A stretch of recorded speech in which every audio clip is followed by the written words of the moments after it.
Hey guys, today I'm going to be doing a Q&A video. I asked on my Instagram story, I think a year ago now, and I didn't get around to filming it. Better late than never. I feel like some of the questions are still really good, so I can just answer them in this video. Number one is, are you happy? So sweet of you to ask. Thank you so much. I'm in such a good place right now.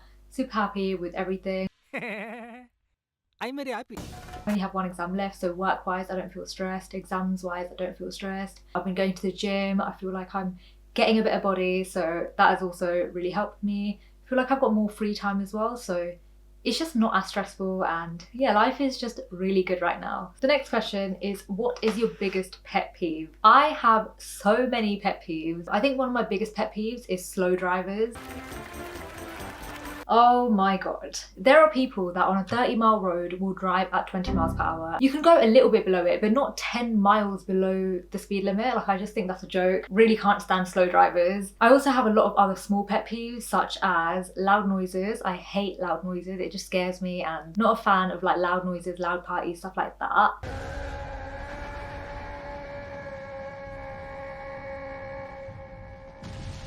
I also really don't like people that just talk non-stop. I find it very draining. The next question is, what are you most thankful for this month? That's a really good question. I didn't even think about it like that. I'd probably say I'm thankful for finding like the finance side of YouTube, and also finding the Girls That Invest podcast. I have been binge listening to that. It is such a good podcast. If you're new to investing, I definitely recommend it. It's by two girls from New Zealand, and their content is just so amazing. I love listening to them. When I drive to work, I listen to them. When I'm working, I listen to them. I love their podcast, so I'm really grateful for them, I'd say. Someone asked, favourite song at the moment? It has to be Colossal, the one that's trending on TikTok. It is so catchy, and the meme is right. Everyone is just doing that dance move. It is so addictive. That song's just in my head all the time. Another question was, what inspired you to start YouTube/TikTok? YouTube I've been doing since about 11, 12 years old. Not this channel. I had, I think, 3 channels before this. The first one, I just reviewed makeup gurus. So I did a video saying the top 40 beauty gurus. And then I think when I was about 13, 14, I started making like little beauty videos. They were rubbish. But I think because I always used to watch YouTube, I just thought it'd be fun to do it. For TikTok, the person that actually inspired me to start TikTok was my uncle.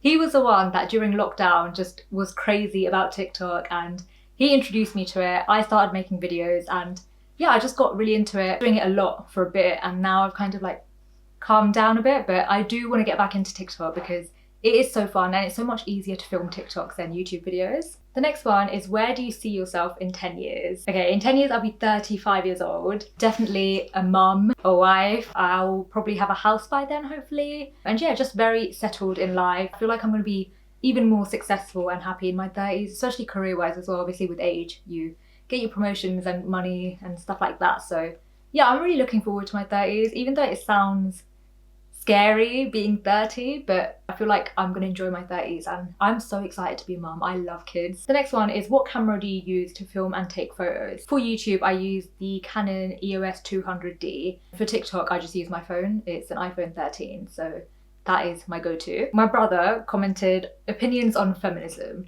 This guy is the biggest troll. We always argue about feminism because he thinks I'm like a super, feminist. I feel like there's degrees of feminism. I feel like I'm just like a normal feminist in the sense of, yes, I think things should be equal. Where's my sandwich? Dave! This guy is taking the piss. Go get it yourself. That's Stefan being a troll.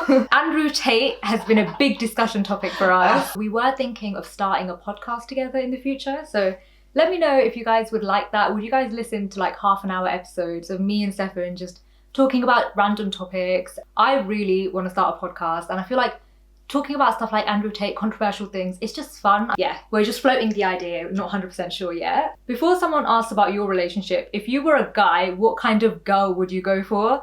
I love this question. Thank you for asking this. Here are all my favourite girls. I have so many girl crushes. On my Instagram, I follow so many pen girls. I'd say my type is slim thick, melanin, curvy, and just, I feel like looks-wise, that's my type, but personality-wise, definitely very kind, family-orientated, and just funny. Just the normal things, I'd say, intelligent. I also really admire girls that didn't get BBL but actually went to the gym and got that slim thick figure. That's what I'm trying to do. Let's hope I get it. Someone asked, do you like Italian boys? I've got a Tamil boyfriend, so I'm gonna have to say no. Italian? Yeah. That's Italian food. Yeah, I definitely don't like Italian boys. Otherwise, nah. It's just mutton rolls only. Mutton rolls only. Now I'm going to answer questions from the other anonymous questions app. I think it's called NGL. How did you get used to life after uni? For example, less social interaction, freedom, etc. I'm really odd in that I am the biggest homebody you will ever meet. I don't like interacting all the time. I like to just stay at home, just be with my family, just chill. That's the kind of girl I am. So I enjoyed coming back home. I was looking forward to coming back home for so long. So for me, coming back home was amazing. I did not miss uni, didn't miss social interaction, any of that.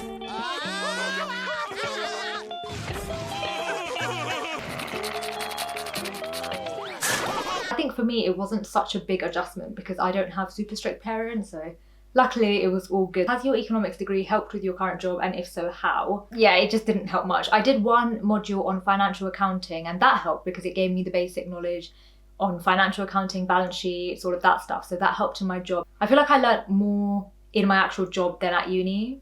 So yeah, I don't think doing economics was the best idea, but I didn't really know what I was doing back then. I only decided to go into accounting after placement year. So yeah, that's why I couldn't change degrees. But yeah, econ itself wasn't too helpful. It's okay, it's still relevant, but I feel like doing accounting and finance obviously would have been a lot better. And I think exams wise as well, if I had done accounting and finance, I would have got so many more exemptions, wouldn't have had to do 12 exams. I probably would have only had to do like 4 exams. So yeah, wish I had done accounting. Next question is, what's your religion if you have one? So I'd say I'm pretty agnostic. Personally, I don't really believe in it, but my family are all Hindu. So, you know, weddings and stuff like that in the future, it will be done the Hindu way. But yeah, I just don't really believe in it myself. I got so many of these questions. When do you see yourself getting married? Guys, I'm only 25 years old. There is no rush to get married for me. So I feel like I want to get a place first. I have so many other things that I want to secure. Definitely before I'm 30, probably even before I'm 29. So in the next 4 or 5 years, I probably will get married. What made you choose ACCA over CIMA and CIPFA? My current job, they sponsored ACCA exams because that's the body that they chose. So I went with that. But I did actually have a job offer from a different company that were doing CIMA, and I didn't want to go with that because it was CIMA, only because I think CIMA is a bit more management accounting, a bit more commercial side, and I definitely prefer the more financial side. So I think ACCA is a little bit more technical, it's a little bit more numerical. So that's why I wanted to do ACCA. The next question is, do you still own the VW Polo? Yes, I do. I love Franier. He's still my baby. I still have him. He's a bit more damaged, but that's how it is. My driving is on point, but my parking is terrible. She came up, she pulled out of a junction, turned to turn right, and instead of just turning right, she did some kind of U-turn back into traffic and crashed. It didn't make any human sense. All the little scratches, all the little dents, it's all from parking. So yeah, I feel like I should have got extra lessons on parking. Franny is the name of my car, by the way, if you didn't know. I named him after my 2 favourite artists, Frank Ocean and Kanye West. How did you convince your parents to let you go abroad with your boyfriend? I did go on holiday with my boyfriend. I went to Venice with him. I think I put some pictures and videos up in my last video. But yeah, I didn't have to convince my parents. I think, again, I'm really lucky that my parents are really chill. They don't really care about these things. I just told my mum we're going on holiday and she was super happy. She was like, oh yay, that's good, because I haven't really been travelling in a while because of exams. So she was so happy for me. She was like, yes, you need a holiday, go and have fun. Were you always looking to be with someone Tamil? No. When I was 18 and started dating, I had a really bad impression of Tamil boys because I lived near South Harrow. And if you know about South Harrow, you know what South Harrow Tamil boys were like back then. They were just roadmen. I saw them and I was just like, ew, no, I don't like people that act hard, people that act gangster. I just don't like it at all. So I assumed that all Tamil boys would be like that because I went to a very white school. So I was strictly against Tamil boys. And from the age of 18 to 20, I strictly did not date Tamil people. I only dated non-Tamil. So it was only when I was 21 that I was like, you know what, let me see what Tamil people are like. I came across a few people that were a bit more normal, not roadmany. And yeah, I can see now that that was a really bad assumption that I made back then. not all Tamil boys are roadmen. There are some decent, nice, kind Tamil boys. You just have to filter and like filter through all those like wannabe gangsters, and then you'll find the good ones. Yeah, I never always wanted to be with a Tamil boy, but I'm really happy that I am with a Tamil person. I think culture-wise, it just makes more sense. You can watch movies together, you can speak in Tamil, and I think especially for me, when I have kids, I want my kids' first language to be Tamil, so we will be speaking that, and I think that's a really important thing. I don't want them to like be one of those coconuts that can't speak Tamil, so yeah, it's very important, and yeah, I'm really happy now that I will have kids that, you know, are very cultured and not coconuts. And the final question is 2022 goals. I know it's really late to be saying this because it's nearly the end of 2022, but I think my main goals for this year were get through my exams, which if I pass in December, I will have achieved. The other biggest goal that I had was saving money, which I think I've done, and also go gym and get that slim thick body, which is still loading. It's not quite there yet, but we move. I think it'll probably be postponed to a 2023 goal. So yeah, but yeah, that's pretty much it. Thank you so much for sending in all your questions, and I'm so sorry it took this long to reply to everything. I'm back properly now though, so yeah, when I do a future Q&A, it will be a lot sooner than a year wait. But yeah, thank you so much for watching, guys. Bye. What a wonderful